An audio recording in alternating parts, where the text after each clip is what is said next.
All right, welcome back, everyone. This is the I-81 Real Estate Interview Series, where we interview folks in our I-81 Real Estate Meetup group and Facebook group, making waves and doing good things in real estate. And today we have Sean Haardt. Sean, why don't you go ahead and take a couple minutes to introduce yourself to everybody here on the podcast here. Thanks, Bill. I really appreciate you having me. So basically, I don't know if I can take 2 minutes, but I'm a history teacher here in Boonesboro, Maryland, Frederick County, Maryland. I live in Washington County, and that's my full-time gig. And then about 6 years ago, I mean, I'd always wanted to do real estate back in the days of, what was that, No Money Down with, Carlton Sheets. It's been that long. But I finally pulled the trigger when my daughter was born. And that was about 6 years ago, and it's been a lot of fun ever since. Yeah. So what I want to talk about today is your first flip, but I know you've got a couple rentals and you've done a couple deals. So that wasn't your first deal. What do you have? What kind of experience did you have going into your first flip that you just completed? Yeah, the flip was definitely something new and definitely out of my comfort zone. I feel a lot more comfortable doing rentals, I have to say. But I had, on 3 different properties, or 4 different properties, 7 units, buy and hold. And, I'd really consider myself a buy and hold investor with that small portfolio that I have, but I love it. It's been a lot of fun. I've learned a lot. I do or mostly all my own management. But the flip was something new that I wanted to try to kind of build up the reserves a little bit more. Yeah. So you've been in real estate investing, and you have a good network of people, right? You've been doing it long enough, a bunch of people in the area. So it wasn't like you were kind of coming out cold and doing your first flip. You've rehabbed some properties, you've managed tenants, you've been in and about real estate and had many conversations. So you were just ready to take your next big step. Is that right? That's fair to say. All of that is accurate. Yeah. Yeah. Okay. So I know doing your first flip can be really scary, right? It's all uncharted territory. How do you get over that? What was finally the thing that made you say, I'm going to do this? I think it was, surrounding yourself with people that are going to, I just read it today actually from Dan Sheik's book. But being around people that have inspired you or motivated you to achieve more than what you're perhaps comfortable with. And I think I've surrounded myself with a lot of those people, in part thanks to, your I-81 RIA meeting that I've been going to for years now. A lot of podcasts, a lot of books I've listened to over and over and over and over. A lot of podcasts. I've listened to just about every Bigger Pockets podcast, Dan Lane's Rental Income podcast, Rent Prep. I had some experience in that respect, and I felt like I put the bumpers on as much as I could with my first flip. A lot having to do with what you said. Knowing the people that I've met at the I-81 Real Estate Group, I felt like, okay, this is about as safe as I can go on this flip. Now's the time to try it. Yeah. Yeah. Well, that's good. It was just kind of building up that confidence over time, doing deals, meeting people. And then you got to the point like, what am I waiting for? Let's do this. Right. Yeah. Yeah, that's true. Yeah. So, you don't just go in, you don't just say, all right, well, I'm ready now. Let's do this. Like there's a lot of stuff that happens when you make that decision, right? You got to find the property, or you got a network, then you got to find it, right? Then you got to evaluate it. Maybe you turn down a couple deals. You may do inspections. So what did that look like? Once you made that decision, what did it look like until you actually were at the closing table? It was, a lot of firsts on this deal, and I did. You're right. I did lose a deal Hmm. um, that I wish I had back. It still probably would have been a buy and hold, but still going through a wholesaler is how this came about. But I guess securing the funding, that was one hurdle. The cash reserves have always been a hurdle for me. I've got a nice solid W-2 income. The banks like that, lenders like that. Um, I don't have any debt. I've got a great credit score. I've got all of that. What I don't have a whole lot of is the extra cash. So that's what I've been trying to work on. So, but I realized, and again, through the help of, the networking that you mentioned, a lot of people I've met in your group, is if you can secure the funding, if you can get a partner or get a hard money loan and the numbers work, then there really is no hurdle after that. At least there wasn't for me. That was my last hurdle. Yeah. That and the confidence. So once I got the money secured and the numbers looked good, um, I think that's when I felt I was ready. Yeah. Okay. And we were lucky enough to be involved with the funding of it. Our company, Jump Capital. So Yeah. so I know it. I know this deal pretty well. Yes. Yes.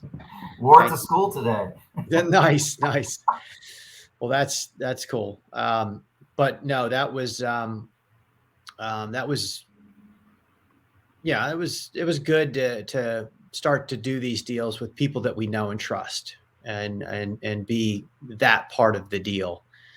So that's been interesting for us. But this is about Right. you. So when you found the when you found the deal, how did you evaluate it? How did you know the numbers were right? What did you look for? What were the numbers?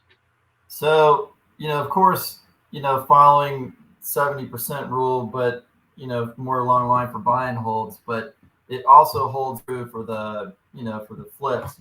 And I had actually, I had no intention. It kind of worked out really nicely. It almost worked out so well that it's going to be tough to match this flip right from the get go. But I was basically just looking, it was actually a listing on the I-81 real estate page. Hmm. Um, and I had just wanted to get back and start learning the market again so that I knew when I was going to recognize that good deal. And actually, this was the first or second place I'd gone to.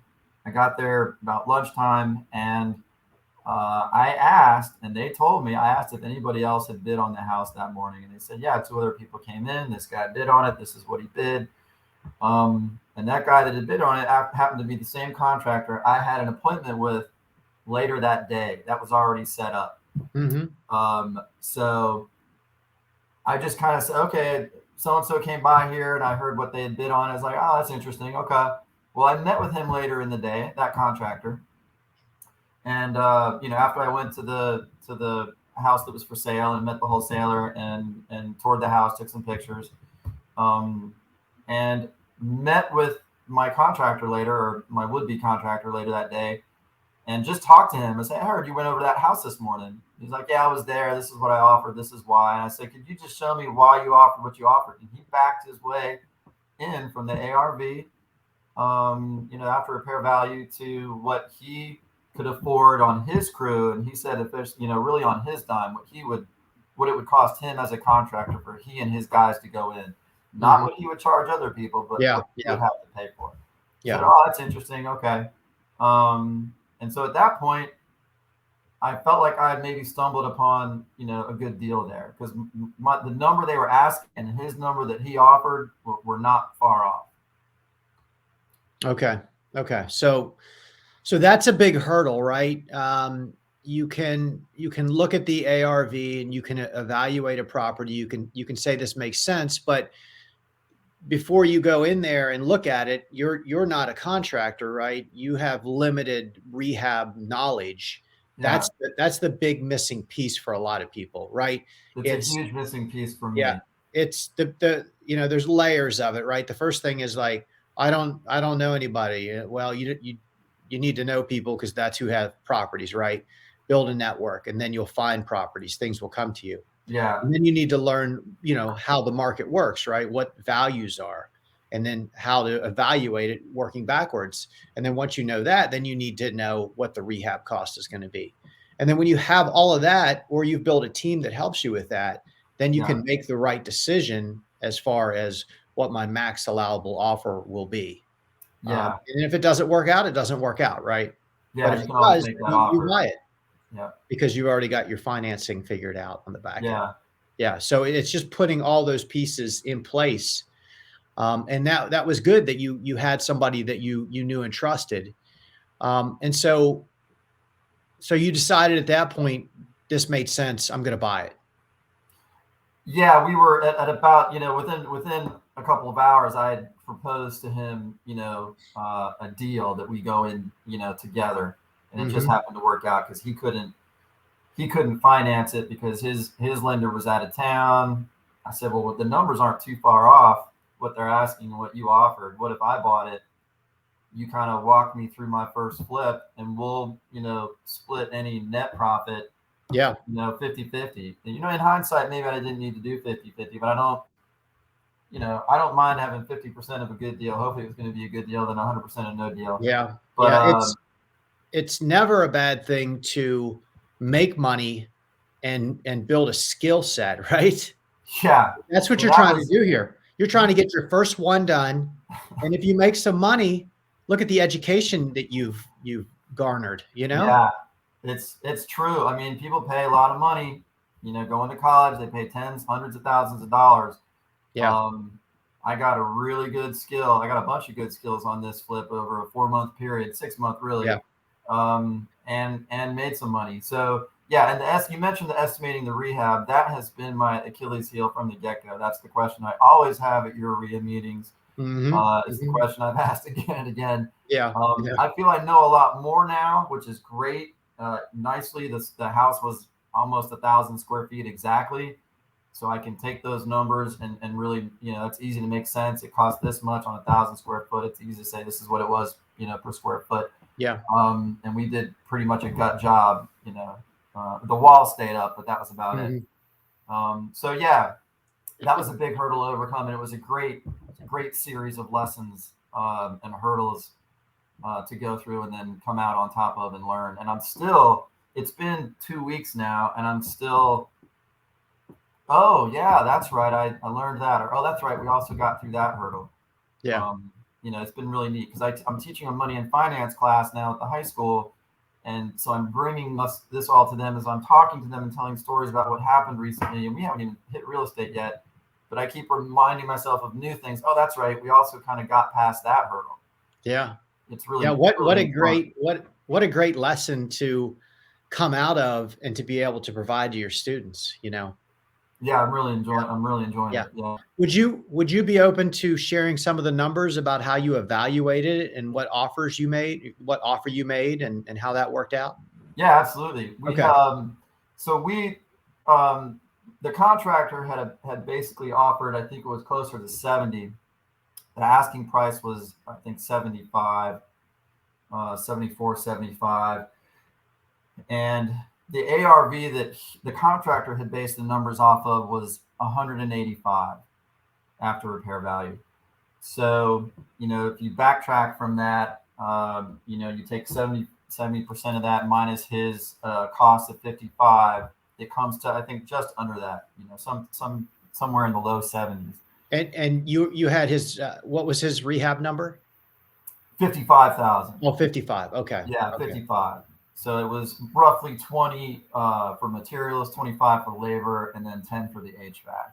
Okay. So you're saying the way you did it was you said 185,000 and then you times that by 70%, and then you subtracted another 55,000, right? Yeah, And that got you to 74.5.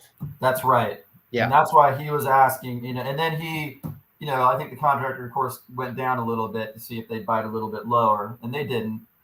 And his lender was out of town. He does flips for himself, but he also flips for an investor. And his guy was out of town, and he couldn't really purchase it. And we didn't think it was going to last too long, but who knows? It had a cistern. It might have sat there for a while, but Yeah. I was like, well, I knew he thought it was a good deal. And I knew that the contractor, he had a presence, he had an internet, social media presence.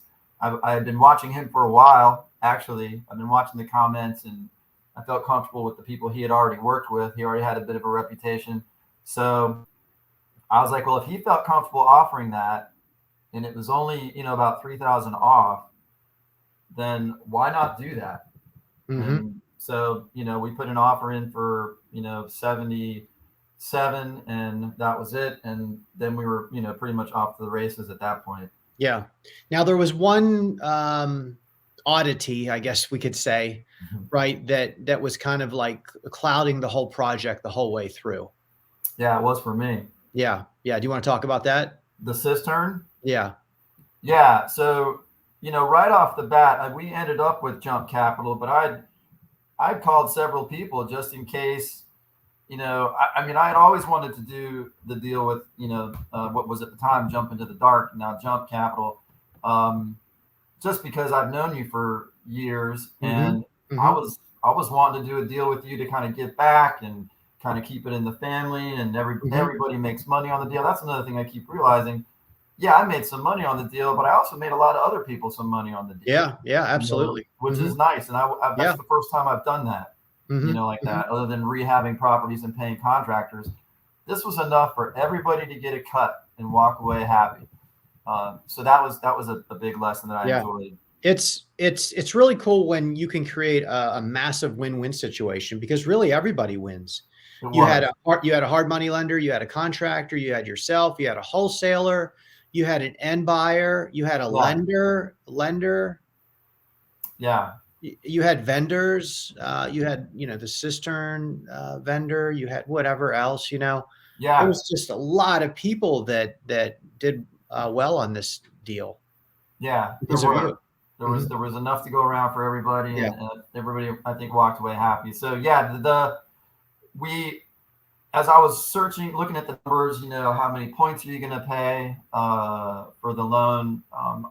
I came across a hurdle, a lot of the other hard money lenders, and I only looked at about 4, but one group was a little hesitant about, they wanted to see a longer relationship with the contractor, I think, and they weren't sure about the cistern. Mm-hmm. The other guys I spoke to wanted more experience. I had done, some rehabs and they were generous. They said, we can count those rehabs you did on your buy and holds on your rentals as rehabs, but we prefer to have 3 under your belt. And I really only have 2. Mm-hmm. So when Jump Capital said, yes, we'll do it, I was like, great, that's secured. And then, that was the only thing everybody was hesitant about, was the cistern. But again, I turned to my contractor, and who was well aware of the cistern, said that the pump was pretty new, like a couple of years old, that the cistern looked like it was in good shape. And I asked him several times, are you sure this is not going to be a hang up? He said, at the worst, it will take you longer to sell, but it will sell. Mm-hmm. Mm-hmm. I was like, fine, because he's now in the deal too. If we don't make a profit on this, he doesn't get his cut either. So he just, and when I asked him, he did not seem phased at all. Mm-hmm. So, I was like, okay. Now I know the VA, I mean, for the listeners out there, the you can't do, correct me if I'm wrong, you can't do a, veterans loan on that, can't do an FDA loan on that. They won't even look at it. You're not gonna get FHA, USDA. Right. You're not gonna get a VA loan. Yeah. It's going to be a conventional, and I was pretty certain that it was going to have to be held in-house at a local bank, but I don't think that happened. We had a lender that. So basically, what happens is the lenders have like an overlay or criteria that has to match before they'll write the loan, because whatever that overlay means that if it meets all that, they can sell it and get their money back and keep lending. But if it doesn't match that criteria, then they're stuck holding that loan. So they know that going in, right? So they're not going to write it. So luckily we had a mortgage broker, and they did write the loan, and it wasn't a local bank that held it in-house. So, I mean, that was encouraging. That was good. Yeah. It was quite a roller coaster at the end, Yeah. So before we get to the end, so you do the deal, right? all the underwriting is passed on your side, on the hard money lender side. You have going in what the contractor's going to do. How did based on what your expectations were, how did the rehab go?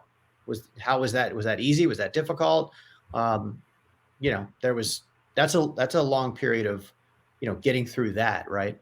It was. So we bought the house. I bought the house. Actually, I bought the house August 19th of 2022. And my contractor had said that it would take 6 weeks. And he can do it in 6 weeks. I know he can do it in 6 weeks. Mm-hmm. And he basically did it in 7 or 8, depending on, where you want to draw the line there. Yeah. And then life happened. A couple of his main guys got COVID. One of his guys cut his finger really badly, his electrician. And so some final punch list stuff was held up. If I look at the end of August and then you add 6 weeks, or even just to be safe, 2 months, and I knew it wasn't going to be 6 weeks just because I knew it wasn't going to be 6 weeks. But I was trying to get the place sold before the holiday hit. Just because you hear different things in the industry. Sometimes you hear, it's hard to sell in the industry. Everybody's going on holiday. Things move a lot slower. So it was like this slow moving freight train. I kept seeing Thanksgiving coming and Christmas coming. I was like, we're getting really close to that holiday period where things slow down. And then the rates started going up and the market started slowing down. Yeah, you've got all of these uncontrollable factors that you're fighting when you're inside of a flip. Yeah, I was like, enjoy the ride. Yeah. I remember you saying at one point, so you want to be a flipper? So you want to flip houses? I was like, I was ready for it. I was like, oh man. There were some curveballs coming down. It was too easy. It was going too well. It was going too smoothly for a long time. But yeah. But I have to say, other than there were some communication issues with the contractor, and he acknowledged he should have communicated more, and I should have communicated more. But all in all, I have to be honest, it was, if I can flip houses like that, if that's what's involved flipping houses, I'll do that all day long. Yeah. This one really went relatively smoothly until the very end. And even then it worked out. So the rehab, I learned a lot on the rehab. I would have done some things differently. The floors went down way too early. But it's in the contract. It was I wouldn't say back of the napkin, but it was, a back of a piece of paper on a Google Doc that I printed out pretty informally with the date and some, we'd split the profit after I got all my money back from holding costs, down payment, all that. It was just splitting the net. But I forget where I was going with that. Just how it was, how you got to the end, and it was a little. Oh yeah, so the last, there was some punch list stuff that we disagreed on. But nothing major. Mm-hmm. Nothing major. So the rehab went about as good as it could go, right? It could. I mean, it even started off great. The person that left the house was a 1946 block house, 970 square feet. The woman had lived there since 1968. She was really nice, but she had this giant furnace in the middle of her living room, and out on the other side of the block wall was this oil tank. And I noticed it was full, and it was really full. And I was like, well, that thing is either broken or there's a lot of oil. And this is when the prices of oil went up. And I was like, I'm sitting on 250 gallons of oil there. And I went on Facebook Marketplace. I was like, I got 250 gallons of oil. Y'all can come and take it. And it was like $500 right off the bat. So yeah, I made $1,000 and cleared the house out for my contractor. $75 per appliance. I wasn't nickel and dime stuff. $200 for the freezer, $500 for the oil in the tank. My buddy took the tank and the furnace. So, my HVAC guy. So now he has that for his business. I was giving stuff away, and it made it easier for the contractors to come in. And I put $1,000 cash in my pocket. So that's nice. Yeah. You know, Sometimes there's some oddities that work out in your favor, right? yeah, that was a nice Selling way to things you start. find, or yeah, things just work out. So you get through the evaluation, that works. You buy it, everything goes smooth there. You get through the rehab, and that goes about as well as it can. And then you list the property, right? It, Yeah. and it's on the market for a couple weeks. And how did that part go? That part went really well. We had, and I have to thank you, Bill, because I was not, the loan was, we took the 185 from the contractor, and you guys actually lowered it. You felt comfortable making the deal on a 175 ARV. Mm-hmm. And to your credit, I mean, I would have been happy with 195, 199 opening up at that. I didn't want to chase the market down. I was really nervous about that. I was nervous until the very end about the cistern and chasing the market down over the winter holiday. Yeah. I didn't want that thing sitting on the market, and then that's what I was worried about. And you priced it at 2099, and I was like, great, let's try it, because I knew the market was hot in Smithsburg. So and it's a perfect, and it looks great. It's a nice house. Yeah. It looks great. It's a perfect house for a small family. The bathroom looks really nice. I mean, it's a nice house with a beautiful yard, beautiful pear tree. It's a cool spot. Great location, nice little house. It was, yeah. At that price point, there was going to be tons of demand. You just had that cistern hanging out there. That was really the only thing that was potentially going to trip somebody up. But we told everybody ahead of time, this is going to be a conventional loan. Don't send us an offer without a conventional loan.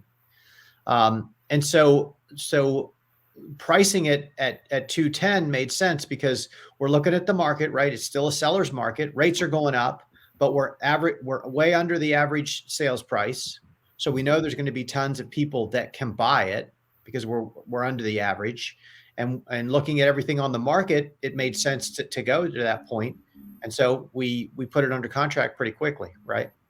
Yeah, I was really happy at how I was happy at first when you came back with that price. I was excited about that you felt comfortable offering that, because I know you're conservative in your estimates and your numbers. So I felt good about that.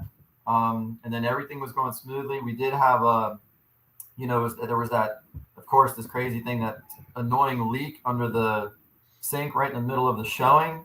Yeah. We're ready to close on the deal almost, and there's this annoying tiny little clamp that wasn't attached. I think that's when I said, so you wanted to be a flipper. It broke twice. I was I was clearing my messages out today, and I came across those messages again. I told you about, and I saved them for my money and finance class, and I'll have them forever. I mean, these are great. It's a call that says, "Oh, everything's going smooth," and then the third call says, "I got some discouraging news." The second call said that, and then the third call was like, "We're back in the game." All within about a week. Yeah, or less. It's like, we're here. Oh no, we're here. We're here. Yeah, that's real estate for you. Yeah. So we went under contract pretty quickly, and we negotiated a full price offer, right? But we had to give some back in closing assistance, and then we went through an inspection. So inspections have kind of come back, and they had one thing they were concerned about, and we negotiated that out without you having to do any work. Yeah. So that kind of took your net down a little bit. That you didn't touch the roof, and they were concerned about the roof, right? So we had to negotiate that out. Yeah, that was nice. I mean, it was only $2,500 for the roof, and the roof was in good shape. So I was never really worried about the roof, and I trusted the contractor's opinion. And I had just replaced a few roofs, actually, 2 roofs. And so the roof actually looked pretty good. I wasn't as worried about that. But yeah, they could have played hardball, but I think they knew it was a good deal. I like the fact they didn't haggle too much. They were like, "Here's full price. We want seller concessions." The negotiation really went well, I thought. Yeah. We had a good agent. We had a good agent partner to work with. So that always makes things a lot easier. And the buyer was motivated, like they really wanted to get in the house. So when you have everybody that, you want to sell it, you want to get the deal done, and we've got another agent and a buyer, and they want to get the deal done. The only person we had to bring along was the lender, right? Yeah. Yeah. So there was a couple little setbacks with them, but they funded it in the end, and we closed. And so So it was a win all around. So you went through the whole life cycle, right? You understood. Now you've been through the phase where you're trying to find deals, you're evaluating deals, you're evaluating the rehab. You have gone through a rehab, you've gone through a listing, you've negotiated the deal. You understand the funding cost, you understand the closing cost. You really have the full spectrum of how this thing works now. So, how do you feel your confidence level has gone from, the beginning to the end of the deal as a first time flipper? It's it's great. I mean, it's a huge difference. I know that I can do it. I was, I think the net before taxes was 43. You want to go over the numbers yet? Or Yeah, just yeah. I mean, whatever you're willing to talk about, okay. I'm sure a lot of people can learn from your Okay. lessons too, or the numbers you have. Yeah. So I mean, it wasn't perfect. There are definitely some lessons I learned, some things I would do differently. But all in all, I was just, if I look back, and I haven't done it yet, I'm going to Mile IQ to look at how many times I actually drove to the property, to get an idea of how many hours I actually put into it. You still have to manage the contractors. What worked really well about this, really good about this, if I could get that same situation where, because I've got a full time job, I've got a 2-year-old and a 6-year-old. I'm not in real estate, and I'm older. I'm in my 50s. I'm not in real estate, like I'm in my 20s and 30s, and I can Yeah. do a whole bunch of upfront work. My goal is to be spending more time with my kids, not less. Hmm. So if it was after 5 and my kids were home, if it was on the weekends, I wasn't going over there unless I was bringing the whole family with me. Yeah. Yeah. And I did that purposefully so that my wife's been very supportive for the last 6 years. Come hell or high water, the kids have come along. My 6-year-old, as you remember, was sitting there very purposefully on my lap when we did the closing. Yeah. Took a great memorable picture with her. We took a picture with her with your sign out front, the Keller Williams sign out front. So we got some pictures there, selling the first flip. So it's a good memory for me, and I've got some photos of it. But that picture of my daughter holding the check for $71,800 was just great. Now, to go back to the numbers, I paid myself back the 33 that I had put into it. It was about 21 I brought to closing. Earnest money down. That was a lesson. I thought I was doing a good deal when they asked for 5,000 down, and I said, I'm not doing 5,000. I'll do 2,000. And then after that, I was like, oh, well, because I almost backed out because of the cistern, and I forget what else. But if I had to back out, or if the septic, I didn't know that I was going to have to spend $400 on the cistern and $500 on the septic, before Jump would even loan me the money, and Yeah. that was next. So at that point, I had $1,000 in plus the 2,000 earnest money. I was in $3,000. Yeah. Not knowing if the deal was going to go forward. Yeah. So that was Yeah. a lesson. So maybe I won't put as much earnest money down if I don't have to. But in the end, we took 33 off the top to pay myself back.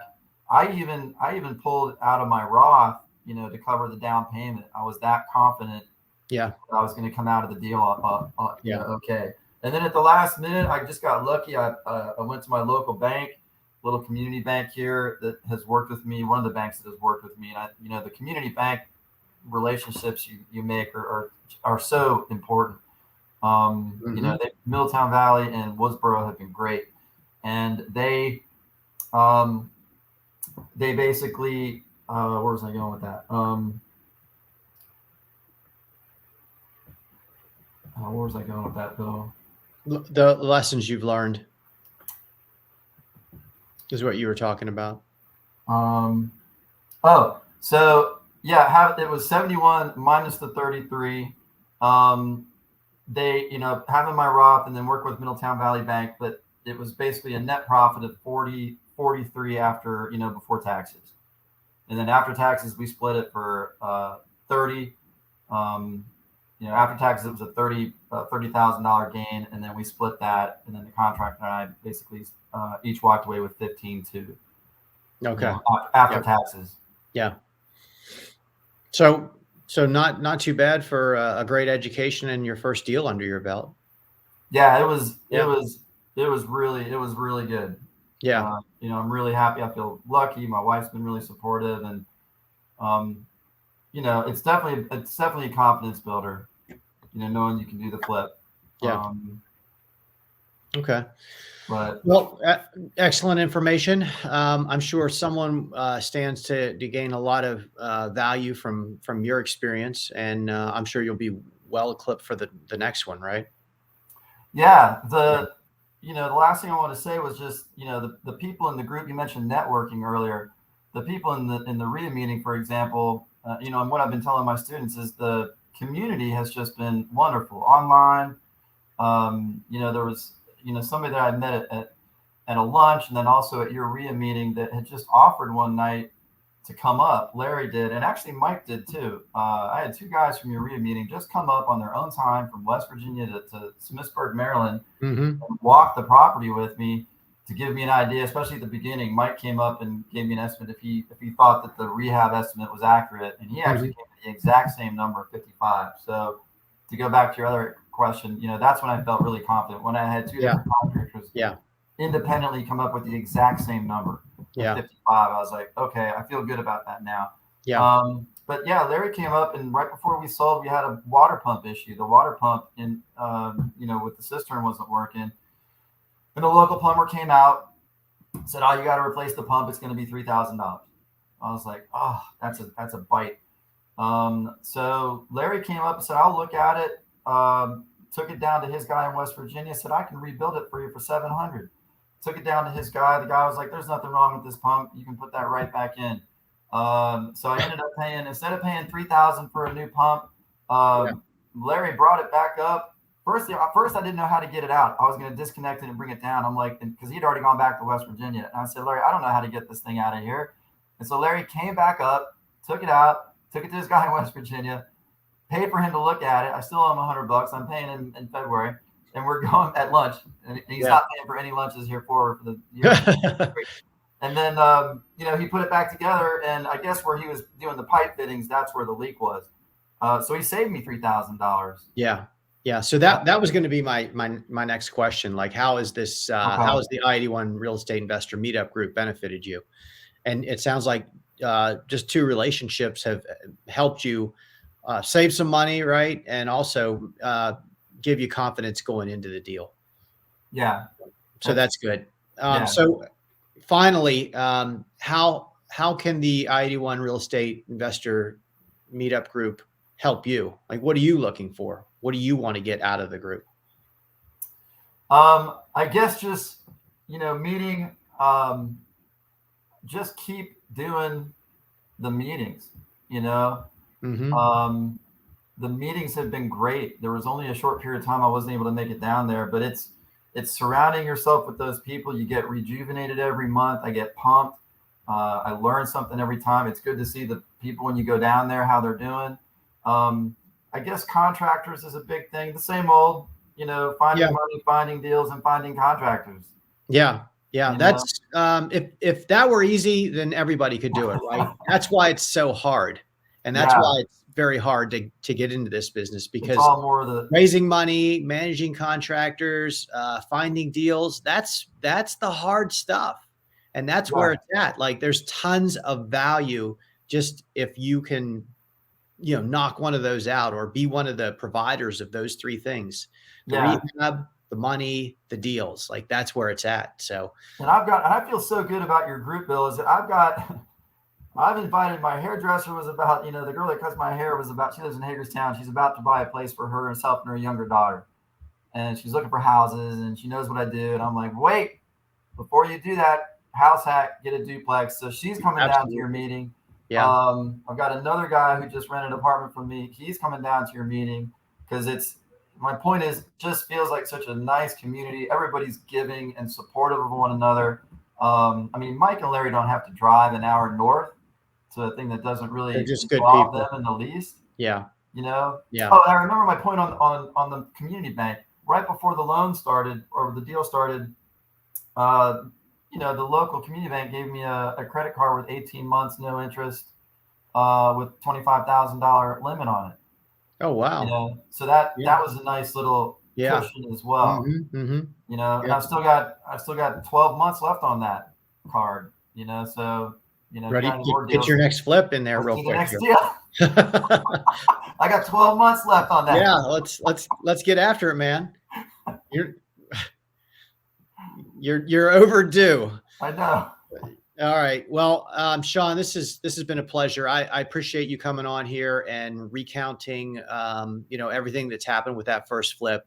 There's tons of people that want to flip, but there's always something holding them back. We talked about all of those kind of things, and you were able to overcome all of that stuff. And based on building a solid network and constantly educating yourself, you're able to do it and make a ton of money and gain a lot of education. So I appreciate your time, and I look forward to seeing you at the next meetup I'll because you're see you. always there. Yeah, And tomorrow night. I'll yeah, see you yeah. there. All right, Sean. I appreciate it, man. Bill, thanks for having me on. Thanks for everything. I really appreciate it. Okay. Thanks for your Same time. here. I'll talk to you soon. All right. Take care. Bye-bye.